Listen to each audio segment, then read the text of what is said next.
বিসমিল্লাহির রহমানির রহিম। আসসালামু আলাইকুম এভরিওয়ান। আজ আপনাদের জন্য নিয়ে হাজির হয়ে গেলাম ইলিশ মাছের দো পেঁয়াজের রেসিপি।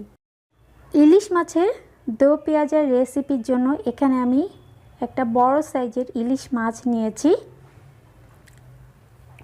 প্রথমে আমি মাছটাকে খুব ভালোভাবে কেটে নিব।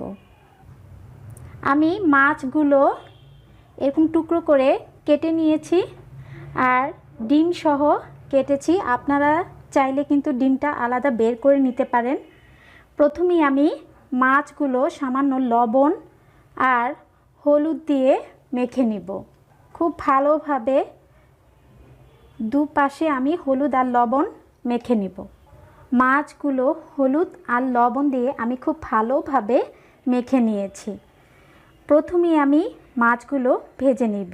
আর এই ইলিশ মাছের দো পেঁয়াজা রান্নার জন্য আমি যা যা উপকরণ নিয়েছি সেগুলো একটু আপনাদেরকে দেখিয়ে দিই। 1 কাপ পেঁয়াজ কুচি করে নিয়েছি, 1 কাপ পেঁয়াজ বেরেস্তা করে নিয়েছি। যেহেতু এটা ইলিশ মাছের দো পেঁয়াজা তাই অবশ্যই কিন্তু পেঁয়াজটা দুবার দিতে হবে। আমি 1 কাপ কাঁচা পেঁয়াজ নিয়েছি আর 1 কাপ পেঁয়াজ বেরেস্তা নিয়েছি। 1 কাপ টমেটো নিয়েছি আর টমেটোগুলো আমি ছোট কিউব করে কেটে নিয়েছি। 4-5টা কাঁচা মরিচ মাছ বরাবর আমি একটু ফালি করে নিয়েছি। 1 টিস্পুন মরিচ গুঁড়া আর 1 টিস্পুন হলুদ গুঁড়া নিয়েছি। মাছ ভাজার জন্য আমি একটা প্যান নিয়েছি, তাতে আমি প্রায় 3 টেবিল চামচের মতো সয়াবিন তেল দিয়ে দিব। আপনারা চাইলে কিন্তু সয়াবিন তেলের পরিবর্তে কিন্তু সরষের তেলও দিতে পারেন। ইলিশ মাছ কিন্তু সরষের তেলও খুবই মজা হয়। আমি সব সময় কিন্তু সরষের তেলে রান্না করি, তবে আজকে আমি সয়াবিন তেলেই রান্না করব। প্রথমে আমি মাছগুলো দিয়ে দিব। একটা একটা করে সবগুলো মাছ আমি দিয়ে দিব। সবগুলো মাছ আমি দিয়ে দিয়েছি। চুলার আঁচটা মাঝারিতে রেখে আমি মাছগুলো ভেজে নিব। মাছগুলো একদম কম আঁচেও ভাজা যাবে না, আবার বেশি আঁচেও না। আমি খুব কড়া করে ভাজবো না। যখন এক পাশ হয়ে যাবে আমি অপর পাশটা উল্টে দিব। এক পাশ হয়ে গিয়েছে, এখন আমি অপর পাশটা উল্টে দিব। ভিউয়ার্স দেখুন, আমি কিন্তু মাছগুলো খুব কড়া করে ভাজিনি। এবার আমি মাঝারি আঁচে অপর পাশটাও ভেজে নিব। মাছ ভাজা শেষ। এখন আমি সবগুলো মাছ তেল থেকে তুলে নেব।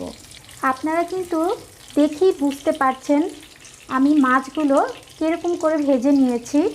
মাছ ভাজার যে তেল আছে তাতে আমি আরও 1 টেবিল চামচের মতো একটু তেল দিয়ে দিব। আমি এই তেলে এখন মাছ রান্না করব। 1 কাপ পেঁয়াজ কুচি দিয়ে দিব। আমি প্রথমেই বলছি, যেহেতু এটা ইলিশ মাছের দো পেঁয়াজা তাই কিন্তু অবশ্যই পেঁয়াজটা দুবারে দিতে হবে। প্রথমে আমি কাঁচা পেঁয়াজটা একটু নরম করে নিব।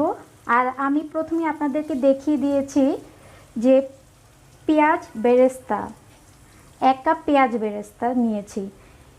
আমি পেঁয়াজ বেরেস্তাটা পরে দিব।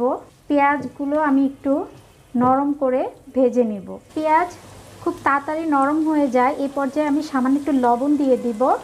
লবণ দিলে পেঁয়াজ খুব তাড়াতাড়ি নরম হয়ে আসে।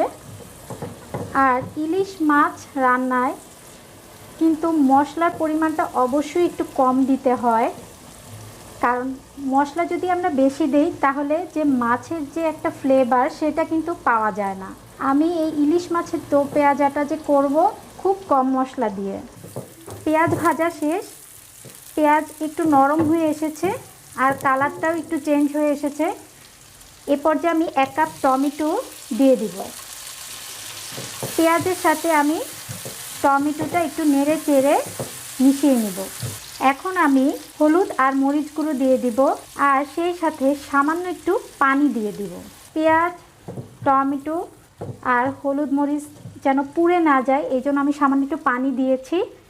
আর টমেটোটা আমি পেঁয়াজের সাথে একটু নরম করে নিব।